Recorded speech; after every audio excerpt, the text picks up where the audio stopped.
Halo, ketemu lagi di channel ini. Kali ini kita akan membahas beberapa soal-soal tentang perencana. Sini setidaknya ada 71 soal. Oke, kita mulai saja ya.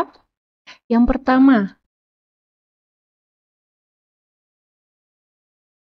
di bawah ini salah satu karakteristik penting kebijakan publik adalah A.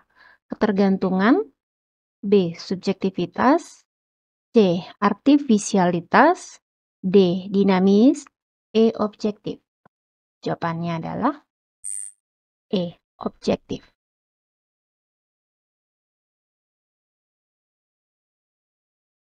Soal kedua, persoalan kebijakan di suatu aspek atau sektor seringkali mempengaruhi persoalan di aspek atau sektor lainnya. Merupakan pengertian dari persoalan kebijakan publik apa? A. Ketergantungan, B. Subjektivitas, C. Artifisialitas, D. Dinamis, E. Objektif. Jawabannya adalah A. Ketergantungan. Soal ketiga, terdapat beberapa metode persoalan-persoalan. Di bawah ini yang bukan metode penstrukturan persoalan adalah A. Brainstorming, B. Multiple perspective analysis, C. Fishbone, D. Kinetics, E. Hierarchy analysis. Jawabannya adalah C. Fishbone. Soal keempat, teknik untuk mengklasifikasi konsep-konsep yang digunakan untuk mendefinisikan dan mengklasifikasi situasi persoalan merupakan metode penstrukturan persoalan. A. Kinetics, B. Hierarchy analysis, C. Classification analysis, D. Boundary analysis, E. Brainstorming. Jawabannya adalah C. Classification analysis. Oke, kita masuk soal kelima. Teknik grafis yang digunakan bersamaan dengan assumptional analysis untuk memetakan kemungkinan dan kepentingan dari elemen-elemen argumen kebijakan merupakan metode penstrukturan persoalan. A. Kinetics, B. Hierarchy analysis, C. Classification analysis, D. Argumentation mapping, E. Brainstorming. Jawabannya adalah D. Argumentation mapping. Soal ke-6. Pendefinisian atau perumusan persoalan dalam perencanaan atau analisis kebijakan dapat dipandang sebagai proses dengan 4 fase yang berkaitan satu sama lainnya. Tahapan penstrukturan persoalan dalam analisis yang benar adalah A. Problem sensing, problem searching, problem definition, problem specification. B. Problem sensing, problem definition, problem specification, problem searching.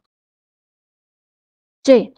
Problem sensing, problem definition, problem searching, problem specification. D. Problem specification, problem sensing, problem searching, problem definition. E. Problem definition, problem sensing, problem searching, problem specification. Jawabannya adalah A. Problem sensing, problem searching, problem definition,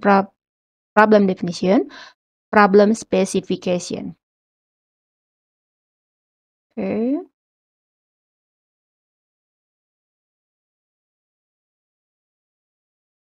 Soal ke-7. Berencana menentukan keputusan dalam perencanaan harus berdasarkan kepentingan publik. Namun demikian, perencana memiliki diskresi yang cukup dengan tanggung jawab sebagai profesional. Merupakan kategori penggunaan etika. A. Rules of behavior, B. Ethical judgment, C. Moral implication of planning method, D. Consideration of major policy alternative. E. Moral technique and models. Jawabannya adalah B. Ethical judgment. Soal ke-8. Model etika dalam perencanaan yang mengacu pada teori moral adalah A. Moral development. B. Substantive philosophical. C. Substantive professional. D. Process driven. E. Integrative. Jawabannya adalah B. Substantive philosophical. Soal ke-9. Semua kegiatan perencanaan pada dasarnya memiliki 4 tahapan. Di bawah ini 4 tahapan perencanaan secara urut adalah A. Menentukan tujuan, merumuskan keadaan saat ini, mengidentifikasi segala kemudahan dan hambatan, mengembangkan rencana.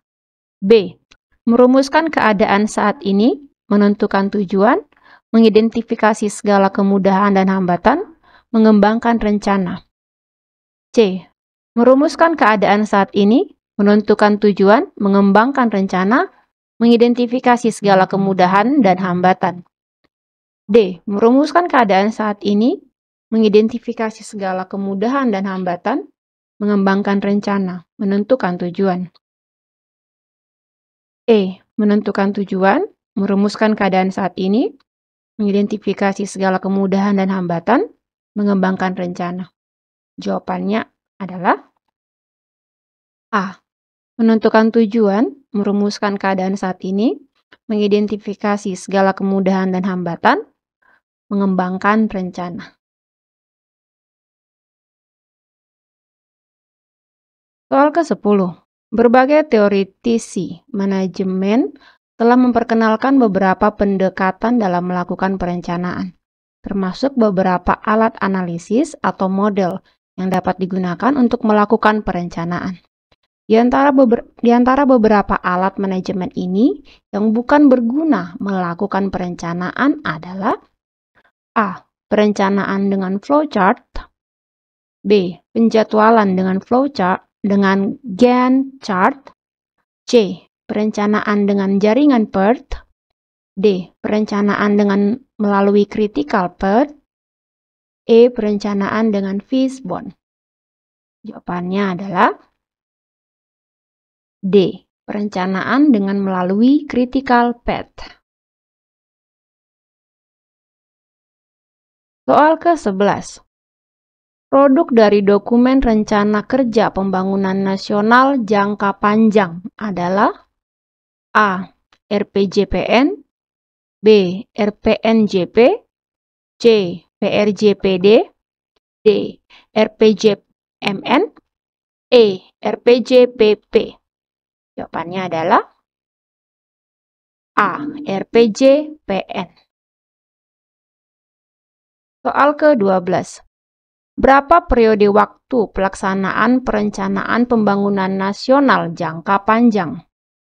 A. 5 tahun. B. 10 tahun. C. 15 tahun. D. 20 tahun. E. 25 tahun. Jawabannya adalah D. 20 tahun. Soal ke-13. Dokumen rencana jangka panjang nasional dijabarkan dalam rencana jangka menengah yang disebut A. RPJPN. B. RPNJP. C. RPJPD. D. RPJMN. E. RPJPP. Jawabannya adalah D. RPJMN. Soal ke-14. Berapa periode waktu pelaksanaan perencanaan pembangunan jangka menengah nasional? A. 5 tahun. B. 10 tahun. C. 15 tahun. D. 20 tahun. E. 25 tahun. Jawabannya adalah A. 5 tahun. Soal ke-15. Forum penyusun rencana oleh unsur-unsur penyelenggara negara disebut A. Musrenbang, B. Musrenja, C. Rakorbang, D. Rakortek, E. Rakornas. Jawabannya adalah A. Musrenbang. Soal ke-16. Pada saat terjadinya lonjakan jumlah permintaan minyak karena adanya kelangkaan bahan produksi, banyak produsen yang justru menimbun minyak demi dapat menjualnya dengan harga semahal mungkin. Upaya yang bisa dilakukan pemerintah untuk kembali mengembalikan kurva penawaran bergeser kembali ke kanan adalah A. Memberikan penyuluhan pada warga mengenai cara-cara lain sebagai pengganti minyak. B. Memberikan informasi dan mengedukasi warga agar tidak panik dan melakukan panic buying. C. Memberikan subsidi pada produsen minyak agar tidak menimbun minyak. D. Memberikan pajak penjualan pada minyak agar pendapatan pemerintah meningkat. E. Menghukum dan menindak tegas para penimbun minyak dan berusaha meningkatkan jumlah produksi minyak dalam negeri. Jawabannya adalah E. Menghukum dan menindak tegas para penimbun minyak dan berusaha meningkatkan jumlah produksi minyak dalam negeri. Kita lanjut ke soal nomor 17. Salah satu contoh konkret yang menggambarkan bahwa sosialisasi sangat berpengaruh terhadap pembentukan gender adalah A. Manusia dilahirkan dengan satu jenis kelamin. B. Laki-laki diwajibkan menjadi kuat dan dilarang menangis oleh orang tuanya. C. Secara biologis perempuan lebih teliti dibanding laki-laki. D. Secara fisik laki-laki cenderung lebih kuat dibanding perempuan. E. Perempuan memiliki fisik yang cenderung lebih kecil dibanding laki-laki. Jawabannya adalah A. Manusia dilahirkan dengan satu jenis kelamin. Soal ke-18. Berikut ini yang menggambarkan cara kerja gender dalam masyarakat, yaitu A. Perempuan dianggap hanya berperan dalam pekerjaan domestik. B. Laki-laki dapat menjadi pencari nafkah maupun pengurus rumah tangga. C. Perempuan mendapatkan pekerjaan dan penghasilan yang layak sesuai prestasinya. D. Laki-laki dapat menggunakan produk perawatan wajah sesuai kebutuhannya. E. Perempuan menjadi pemimpin karena kemauannya sendiri. Jawabannya adalah A. Perempuan dianggap hanya berperan dalam pekerjaan domestik.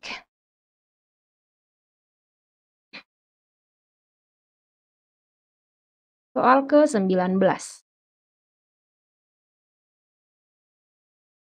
Derajat partisipasi publik bila dilihat dari seberapa besar keleluasaan yang dibuka oleh pemerintah bersifat informatif, yaitu A.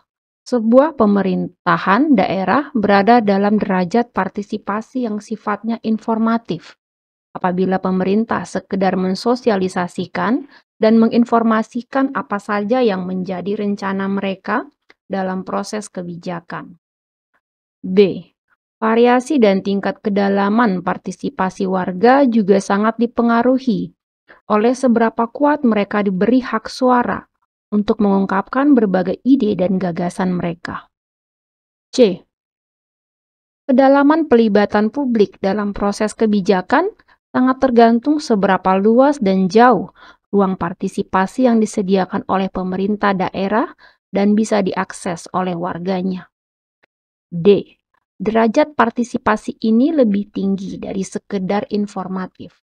Ini disebabkan karena pemerintah daerah sudah menyediakan ruang dan melembagakan keterlibatan warga dalam proses kebijakan. E. Dalam ruang ini, kehadiran partisipasi publik tidak hanya terlembagakan secara apik, tapi juga sudah mampu mempengaruhi seluruh proses kebijakan yang ada. Jawabannya adalah A. Sebuah pemerintahan daerah berada dalam derajat partisipasi yang sifatnya informatif. Apabila pemerintah sekedar mensosialisasikan dan menginformasikan apa saja yang menjadi rencana mereka dalam proses kebijakan. Baik, kita lanjutkan ke soal nomor 20. Jenis dokumen perencanaan pembangunan yang dihasilkan RPJPD adalah A. Bapeda menyusun rancangan RPJPD yang mengacu pada RPJPN. B. Bapeda menyelenggarakan musrenbang RPJPD. C. Bapeda menyusun rancangan akhir RPJMD berdasarkan hasil musrenbang. D. SKPD menyesuaikan Renstra SKPD dengan RPJMD. E. Bapeda menyusun rancangan RPJMD dengan menggunakan rancangan Renstra SKPD dan berpedoman pada RPJPD. Jawabannya adalah A. Bapeda menyusun rancangan RPJPD yang mengacu pada RPJPN. Soal ke-21. Jenis dokumen perencanaan pembangunan yang dihasilkan RPJMD kecuali A. Bapeda menyelenggarakan musrenbang RPJPD. B. Bapeda menyusun rancangan akhir RPJMD berdasarkan hasil musrenbang. C. SKPD menyesuaikan Renstra SKPD dengan RPJMD. D. Bapeda menyusun rancangan RPJMD dengan menggunakan rancangan Renstra SKPD dan berpedoman pada RPJPD. E. Bapeda menyelenggarakan musrenbang penyusunan RKPD. Jawabannya adalah E. Bapeda menyelenggarakan musrenbang penyusunan RKPD.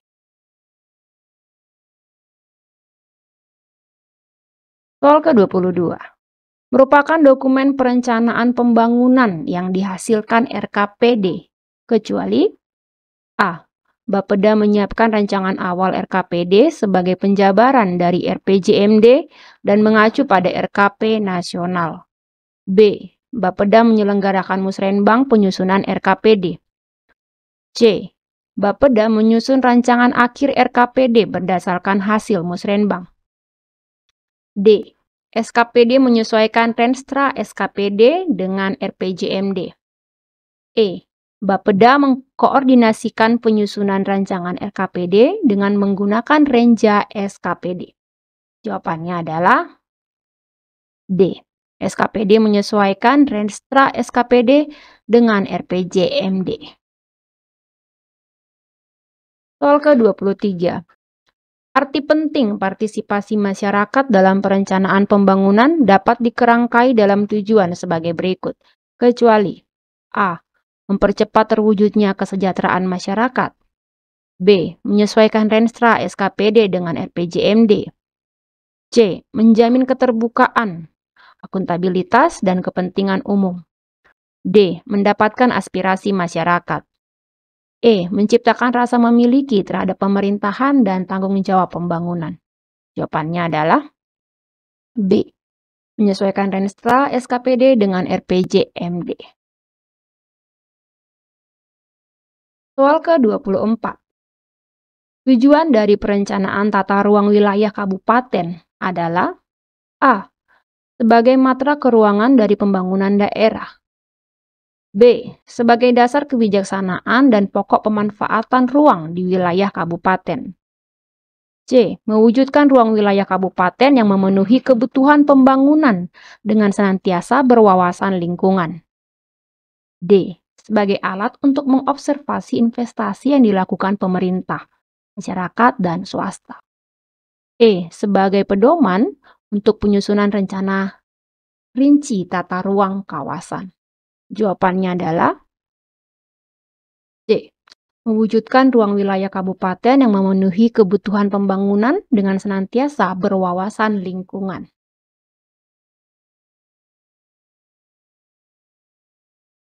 Soal ke-25. Proses penyusunan rencana tata ruang wilayah atau RT/RW kabupaten meliputi tahapan-tahapan sebagai berikut. A. Sebagai dasar kebijaksanaan, pokok pemanfaatan ruang di wilayah kabupaten. B. Persiapan penyusunan. C. Peninjauan kembali RT/RW kabupaten sebelumnya. D. Pengumpulan data dan informasi. E. Analisis. Jawabannya adalah A. Kecuali tadi ya. Sebagai dasar kebijaksanaan pokok pemanfaatan ruang di wilayah kabupaten.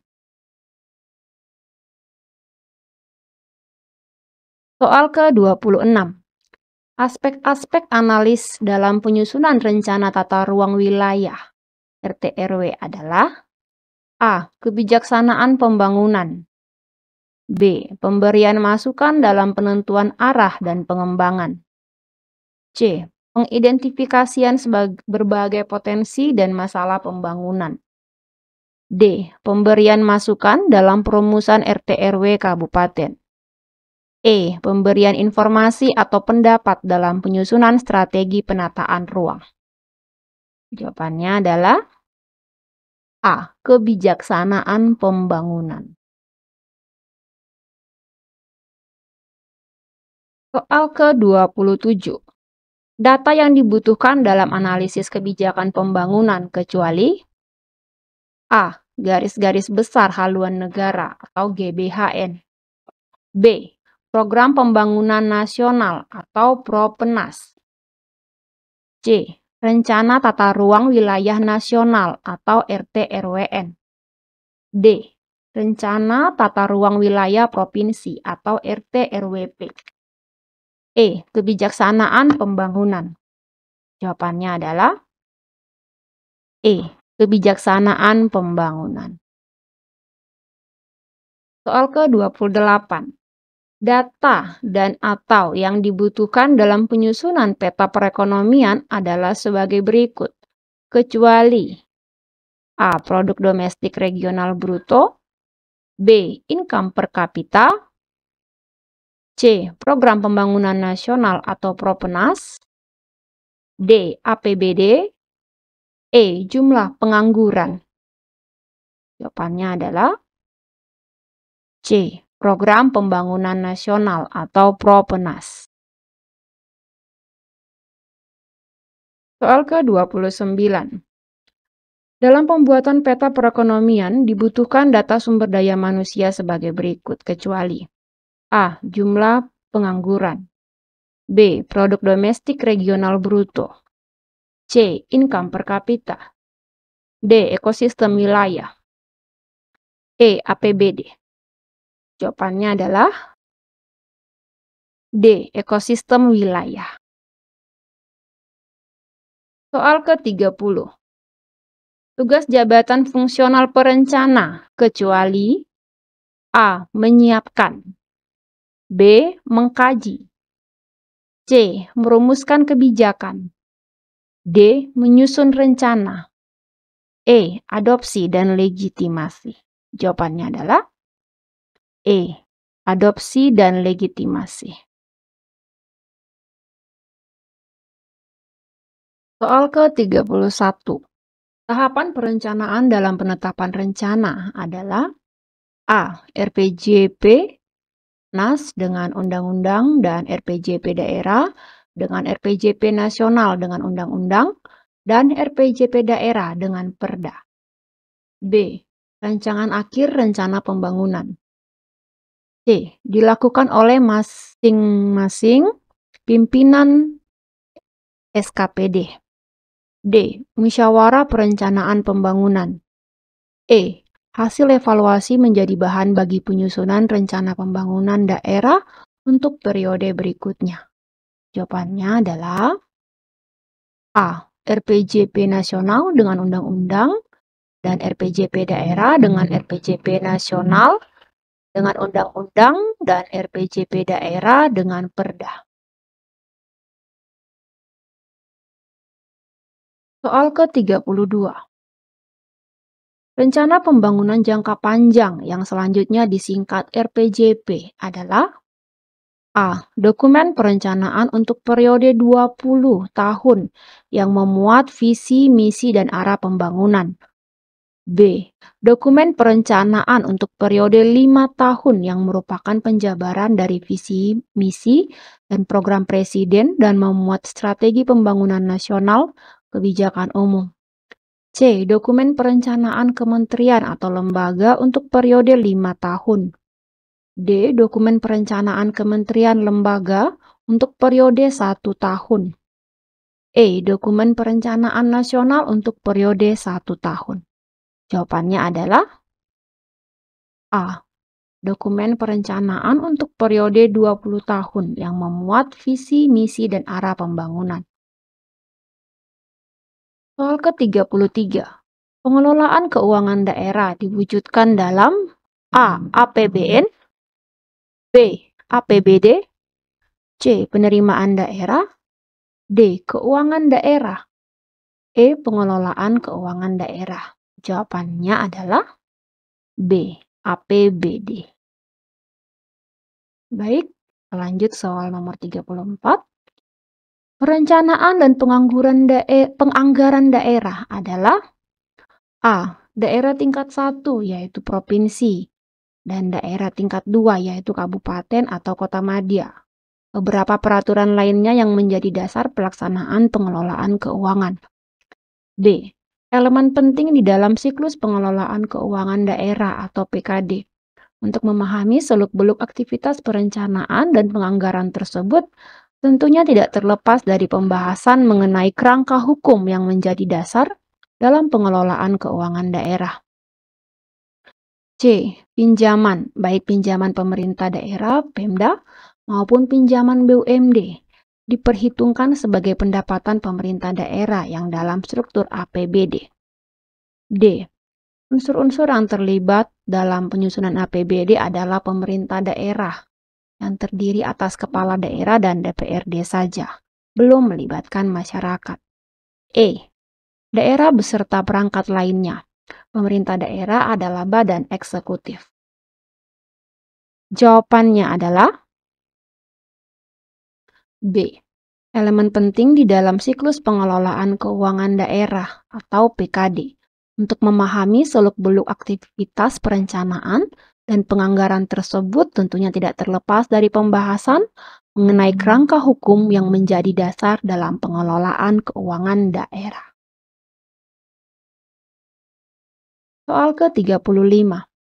Bentuk laporan pertanggungjawaban akhir tahun anggaran diantaranya sebagai berikut kecuali A. Laporan perhitungan APBD, B. Nota perhitungan APBD, C. Laporan aliran kas, D. Neraca daerah, E. Perbandingan antara anggaran dan realisasinya.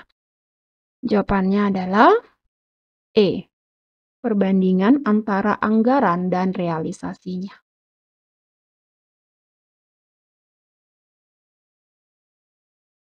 Soal ke-36. Sifat pertanggungjawaban salah satunya akuntabilitas, yaitu A. Pertanggungjawaban atas pengelolaan anggaran daerah lebih ditujukan pada pemerintah yang lebih tinggi. Akan tetapi dengan adanya reformasi, pertanggungjawaban lebih ditujukan kepada rakyat melalui DPRD. B. Proses penyusunan anggaran berubah dari sistem tradisional yang menggunakan pendekatan inkremental dan line item ke sistem anggaran kinerja. Pada sistem anggaran tradisional, pertanggungjawaban ditekankan pada setiap input yang dialokasikan. C. Sistem anggaran tidak memasukkan kinerja. Di era reformasi, karena sistem penganggaran menggunakan sistem kinerja, maka pelaksanaan pengendalian dan audit keuangan dan audit kinerja akan menjadi lebih baik. D. Penerapan prinsip value for money yang juga dikenal dengan prinsip 3E. Ekonomis, efisien, dan efektif. Artinya, dalam menggunakan sumber dana, Pemda dituntut untuk selalu memperhatikan kewajaran dan keefektifan tiap pengeluaran rupiah dibandingkan dengan hasil yang diperoleh. E. Penerapan sistem akuntansi keuangan daerah merupakan hal penting dalam reformasi keuangan daerah. Karena dengan adanya sistem ini, maka Pemda akan dapat menghasilkan laporan keuangan sebagai pertanggungjawaban pelaksanaan APBD. Jawabannya adalah A. Pertanggungjawaban atas pengelolaan anggaran daerah lebih ditujukan kepada pemerintah yang lebih tinggi. Akan tetapi dengan adanya reformasi, pertanggungjawaban lebih ditujukan kepada rakyat melalui DPRD.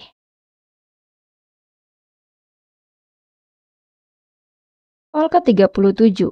Asas yang mendahulukan kesejahteraan umum dengan cara yang aspiratif, akomodatif, dan selektif adalah pengertian dari A. Asas kepastian hukum, B. Asas keterbukaan, C. Asas profesionalitas, D. Asas kepentingan umum, E. Asas akuntabilitas. Jawabannya adalah D. Asas kepentingan umum. Soal ke-38. Mengapa pembangunan desa dianggap penting? A. Karena banyak desa yang belum terjamah. B. Karena informasi belum masuk ke desa. C. Karena desa belum mengenyam pendidikan. D. Karena sebagian besar wilayah negara ada di pedesaan. E. Karena banyak desa yang terbelakang. Jawabannya adalah E. Karena banyak desa yang terbelakang.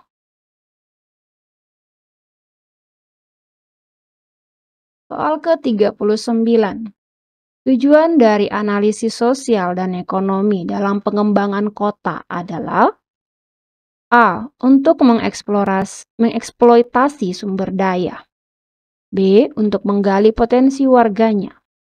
C. Untuk mengenali potensi dan masalah sosial ekonomi kawasan terencanakan. D. Untuk memetakan kondisi sekitar. E. Untuk merebut kembali lahan sesuai fungsinya. Jawabannya adalah C. Untuk mengenali potensi dan masalah sosial ekonomi kawasan terencanakan.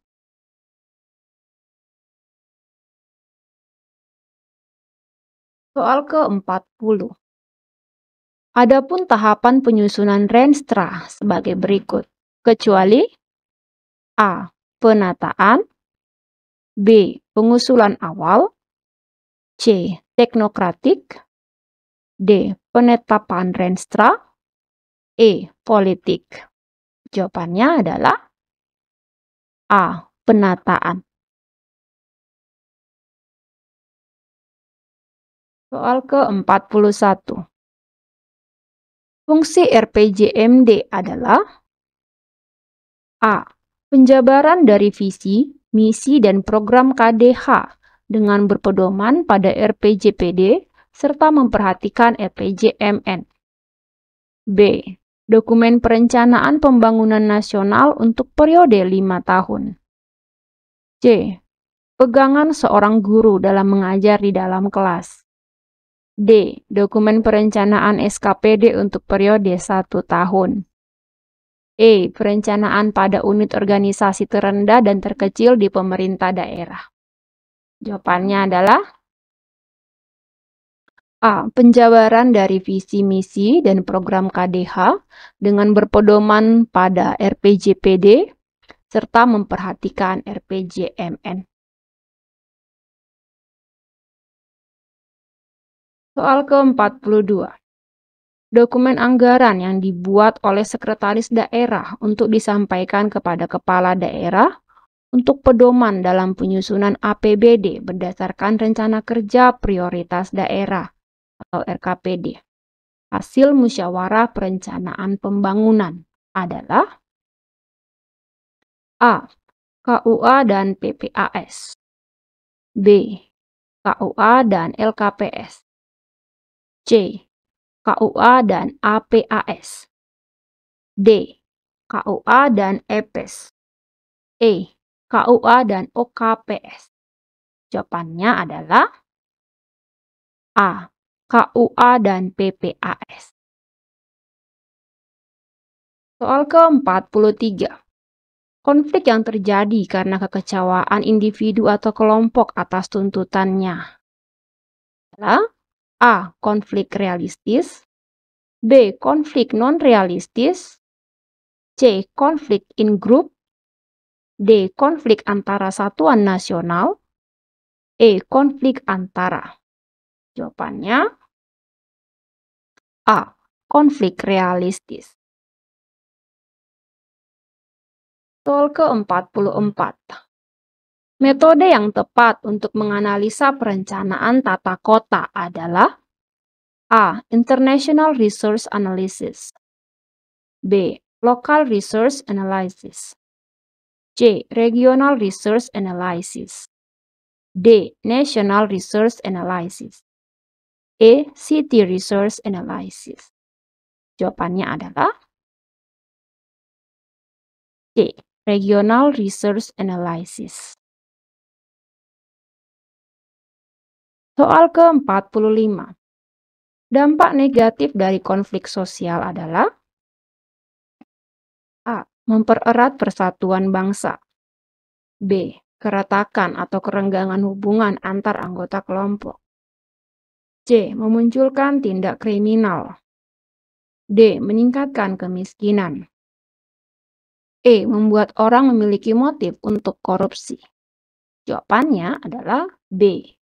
Keretakan atau kerenggangan hubungan antar anggota kelompok. Soal ke-46.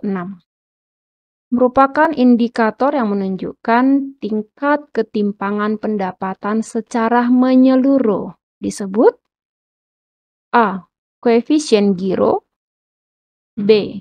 Koefisien Gini, C. Koefisien Gitu, D. Koefisien Gar, E. Koefisien Gok.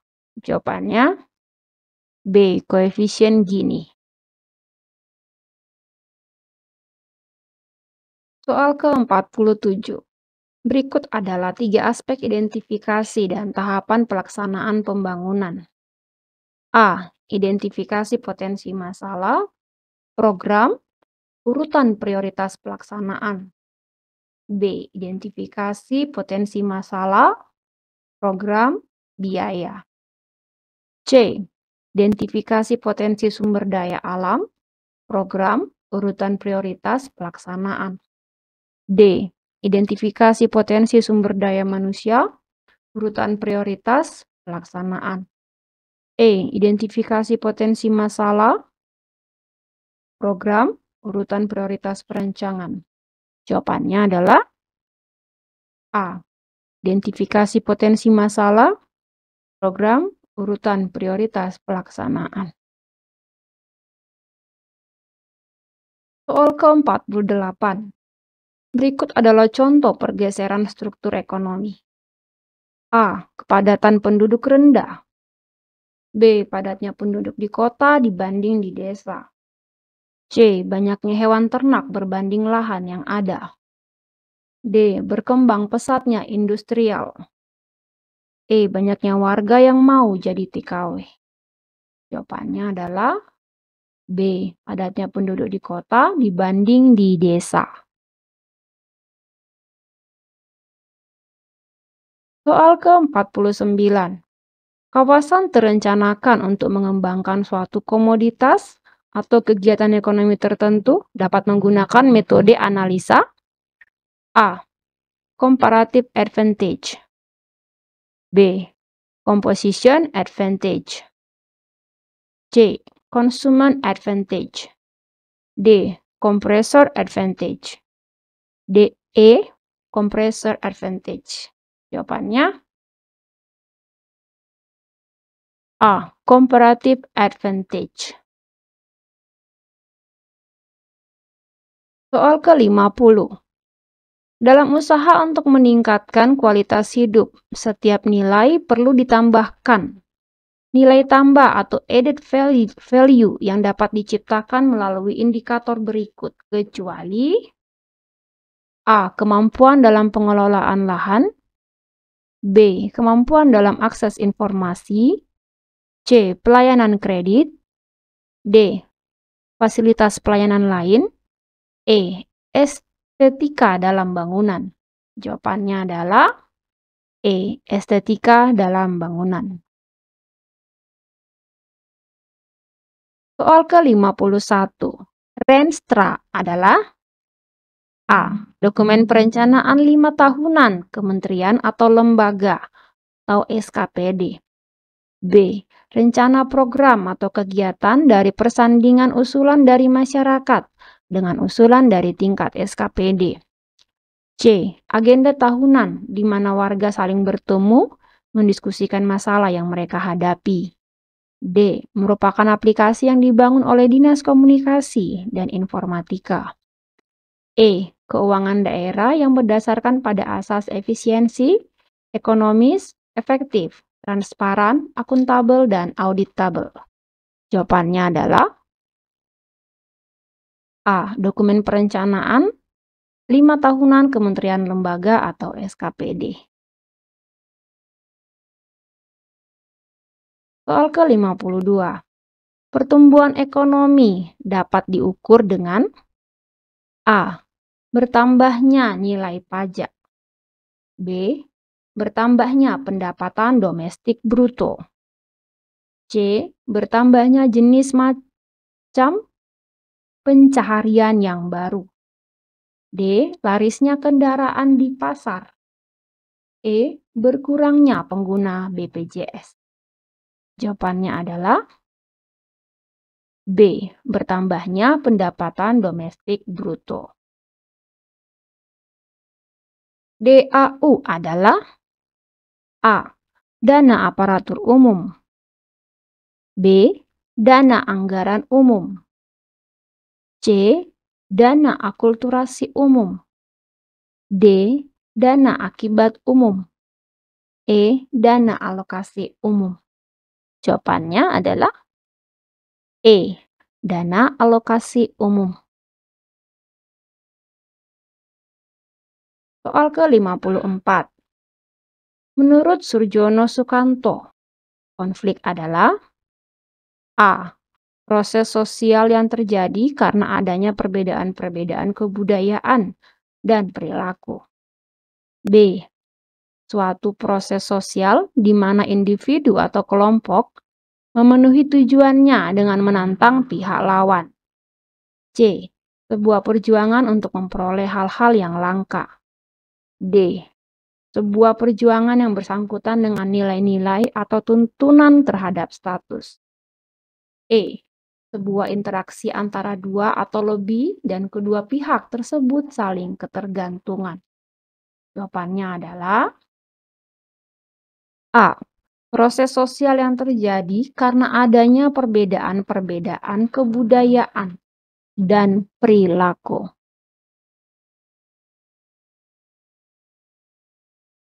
Soal ke-55.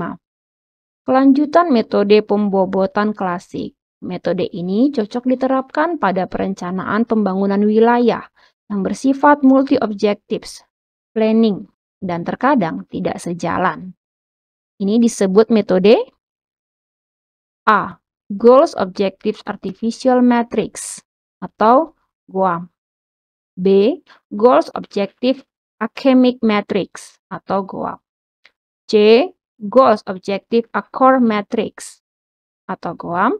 D. Goals Objectives Achievement Matrix atau GOAM. E. Goals Objective Asymmetries Matrix atau GOAM. Jawabannya adalah D. Goals Objective Achievement Matrix atau GOAM.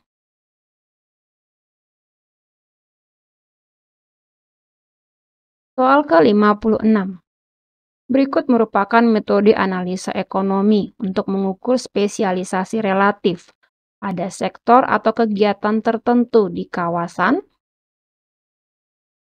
A. Input-output atau IO. B. Incremental Capital Output Ratio atau ICOR. C. Location Quotient atau LQ. D. Shift Share Analysis atau SSA. E. Time Series. Jawabannya adalah C. Location Quotient atau LQ. Soal ke-57.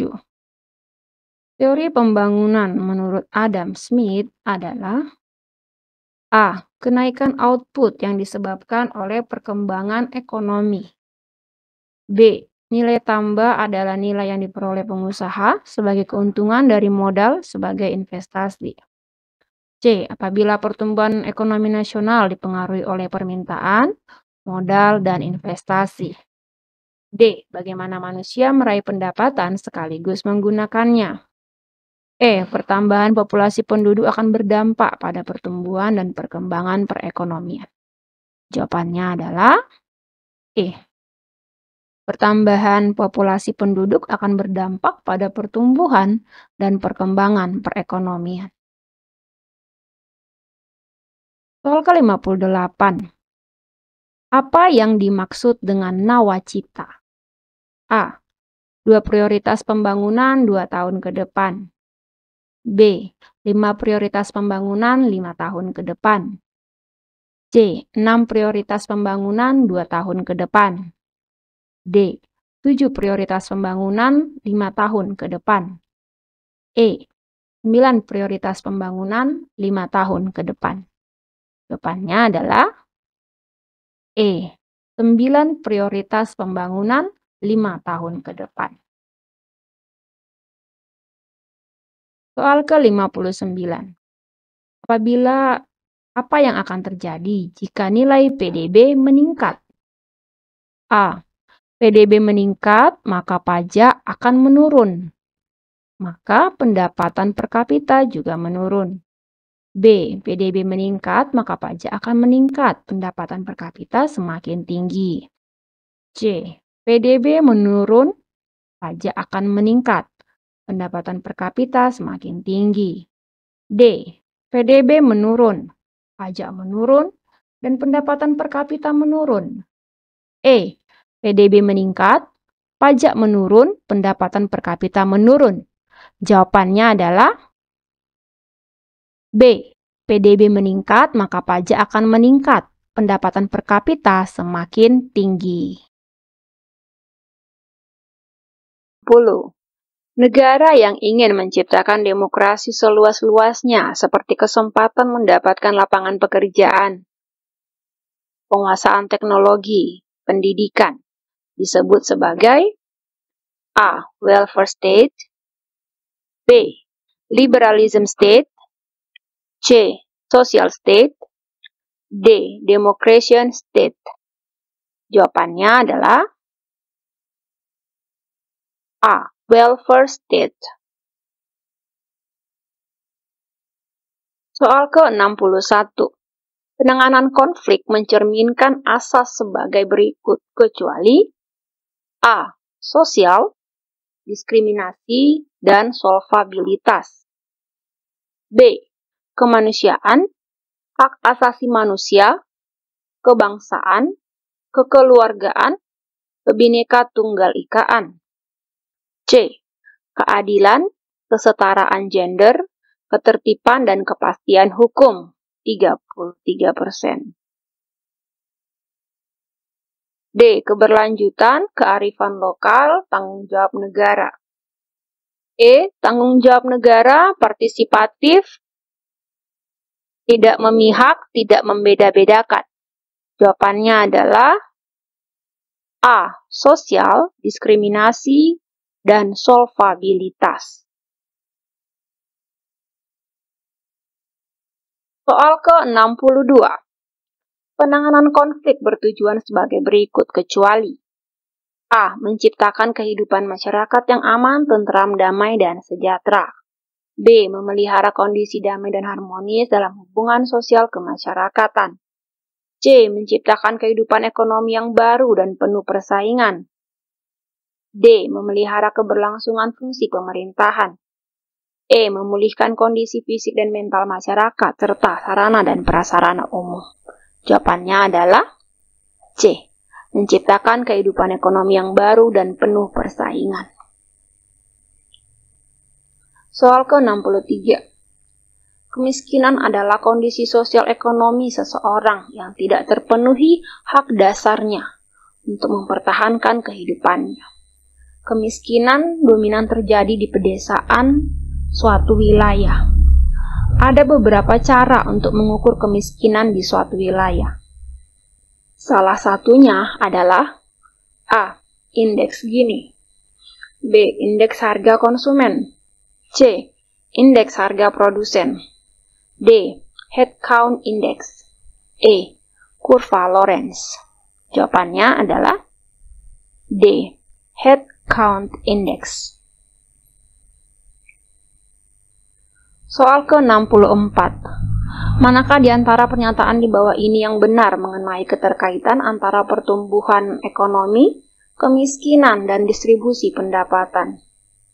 A. Pertumbuhan ekonomi naik, kemiskinan tetap, distribusi pendapatan merata. B. Pertumbuhan ekonomi turun,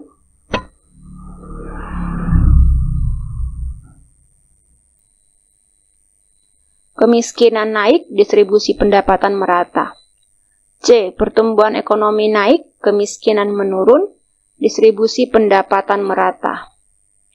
D. Pertumbuhan ekonomi turun, kemiskinan tetap, distribusi pendapatan merata.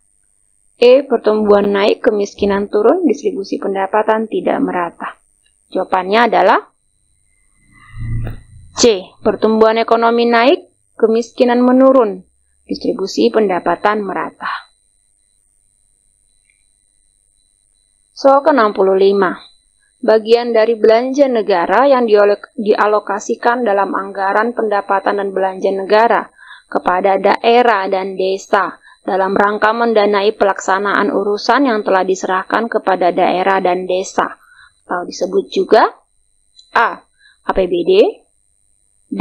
TAPD, C. TKDD, D. RKPD, E. Dana alokasi umum. Jawabannya adalah C. TKDD. Soal ke-66.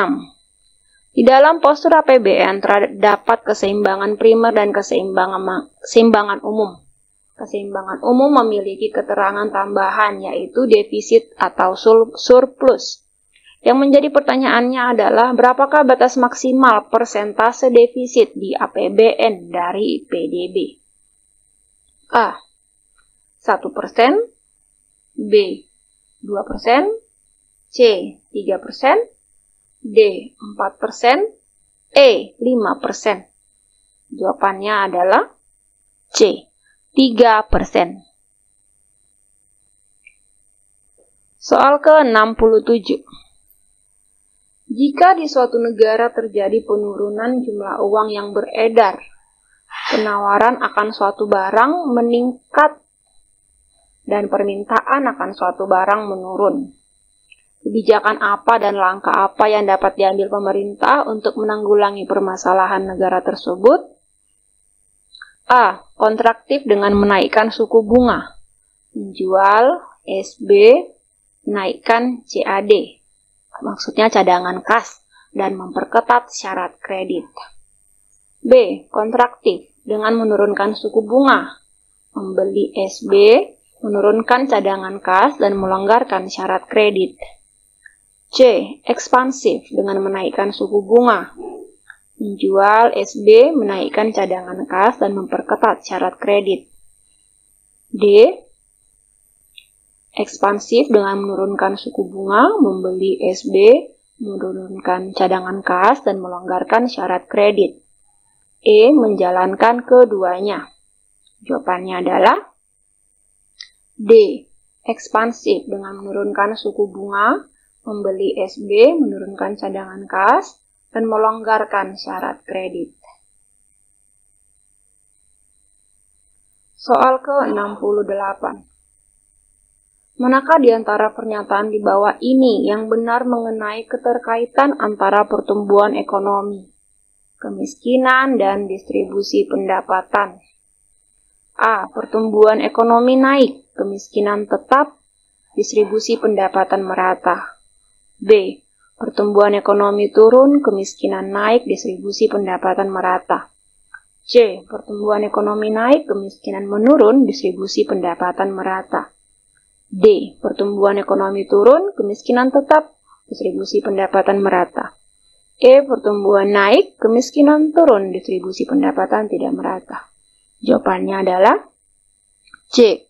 Pertumbuhan ekonomi naik, kemiskinan menurun, distribusi pendapatan merata.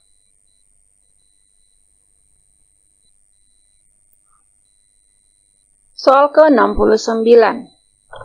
Kriteria kebijakan strategis program besar kecuali A. Memiliki dampak langsung dan besar kepada masyarakat. B. Memiliki anggaran besar. C. Mendukung secara langsung pencapaian agenda pembangunan nasional. D. Mendukung pencapaian prioritas nasional. E. Memilih alternatif kebijakan terbaik dari berbagai alternatif yang ada. Jawabannya adalah E. Memilih alternatif kebijakan terbaik dari berbagai alternatif yang ada. Soal ke-70. Tujuan penyusunan pedoman evaluasi pembangunan nasional ini adalah A. Untuk memberikan panduan bagi pemerintah dan pihak-pihak lain yang memerlukan dalam melakukan evaluasi. B. Memiliki dampak langsung dan besar kepada masyarakat. C. Memiliki anggaran besar. D. Mendukung secara langsung pencapaian agenda pembangunan nasional. E. Mendukung pencapaian prioritas nasional. Jawabannya adalah A. Untuk memberikan panduan bagi pemerintah dan pihak-pihak lain yang memerlukan dalam melakukan evaluasi. Soal terakhir ke-71. Jenis dokumen perencanaan pembangunan yang dihasilkan RPJPD adalah A. Bapeda menyusun rancangan RPJPD yang mengacu pada RPJPN. B. Bapeda menyelenggarakan musrembang RPJPD. C. Bapeda menyusun rancangan akhir RPJMD berdasarkan hasil musrembang. D. SKPD menyesuaikan Renstra SKPD dengan RPJMD. E. Bapeda menyusun rancangan RPJMD dengan menggunakan rancangan Renstra SKPD dan berpedoman pada RPJPD. Jawabannya adalah A. Bapeda menyusun rancangan RPJPD yang mengacu pada RPJPN. Oke, terima kasih untuk perhatiannya sejauh ini. Semoga sukses.